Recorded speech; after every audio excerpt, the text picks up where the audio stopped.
அஸ்ஸலாமு அலைக்கும் வரஹ்மத்துல்லாஹி வபரகாத்துஹு. இரும்பின் ஆற்றல். அல்லாஹுடைய தூதர் ஸல்லல்லாஹு அலைஹி வஸல்லம் அவர்கள் கூறினார்கள், இரும்பின் துருவை உடை நீக்கிவிடுவதைப் போல் மதீனா நகர் தீயவர்களை வெளியேற்றிவிடும். இந்த செய்தி அபூ ஹுரைரா ரலியல்லாஹு அன்ஹு அவர்கள் மூலமாக அறிவிக்கப்பட்டு ஸஹீஹுல் புகாரியிலே 1871 என்ற எண்ணிலே பதிவு செய்யப்பட்டிருக்கிறது. இரும்பின் ஒட்டியிருக்கக்கூடிய துருவை உலை நீக்கிவிடும் என்று நாம் எல்லாம் அறியப்பட்ட செய்திகள் தான். அல்லாஹ் வேதமுறை குர்ஆனிலே இரும்பை பற்றி குறிப்பிடுகின்ற போது, இரும்பையும் நாமே இறக்கினோம், அதில் கடுமையான ஆற்றலும் அதாவது சக்தியும் மனிதர்களுக்கு பயன்களும் இருக்கின்றன. அல் குர்ஆன் சூரத்துல் ஹதீத் வசனம் 25 இச்செய்தி தெளிவுபடுத்தப்பட்டிருக்கிறது. இரும்பை நாமே இறக்கினோம் என்கின்ற ஒன்று. இரண்டாவதாக, மனிதர்களுக்கு அதிலே பயன் இருக்கின்றன என்கின்ற செய்தி. இரும்பு என்றாலே அறியப்படாமல் இருக்கக்கூடிய காலகட்டத்திலேயே இரும்பு கண்டெடுக்கப்பட்டதாக முன்னோர்கள் தங்களுடைய வாழ்வியல் பயன்பாட்டு முறையின் மூலமாக அறிந்து கொள்ள முடிகிறது.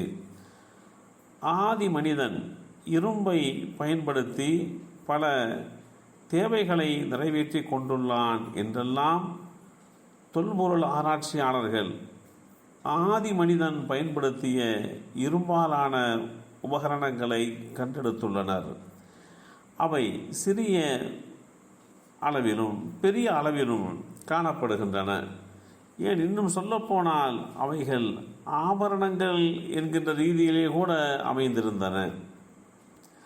ஆராய்ச்சியாளர்கள் இவற்றை ஆதிகால மனிதர்களின் கல்லறைகளிலே இருந்தே கண்டெடுத்துள்ளனர்.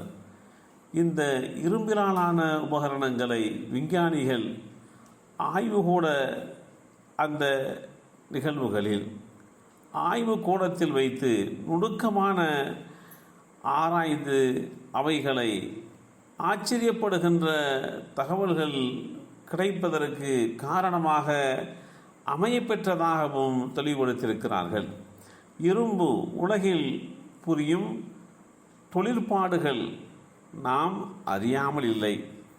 இந்த தொழிற்பாட்டை சுருக்கமாக சொல்வதானால், பேப்பர் கிளிப் முதல் விண்வெளி விமானம் வரை அனைத்து விதமான சந்தர்ப்பங்களிலும் இரும்பு பயன்படுத்தப்படுகின்றது. கட்டிடங்கள் அமைக்கவும், பாலங்கள் கட்டவும், போக்குவரத்து சாதனங்கள் தயாரிக்கவும், யுத்த தளவாடங்கள் செய்யவும் என்று பல்வேறு அன்றாட வாழ்வியல் சூழலிலே இரும்பு வெகுவாக பயன்படுத்தப்படுகிறது என்பதையும் இன்றைக்கு நாம் புரிந்து வைத்திருக்கிறோம். இந்த இரும்பை நம்மிலே இருந்து பிரித்து பார்க்க முடியாத அளவுக்கு அதனுடைய பயன்பாடு அமையப்பட்டிருக்கிறது. அந்த அளவிற்கு இரும்பு நம்முடன் ஒட்டி உறவாடுகின்றது.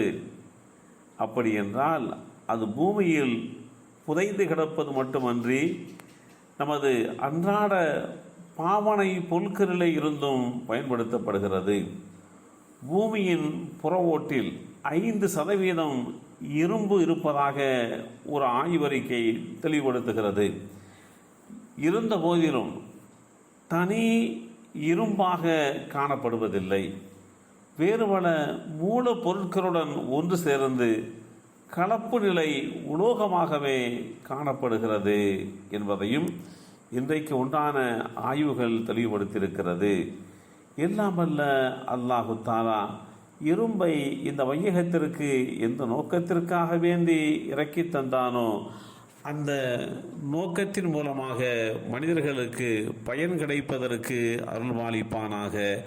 அஸ்ஸலாமு அலைக்கும் வரஹ்மத்துல்லாஹி வபரகாத்துஹு.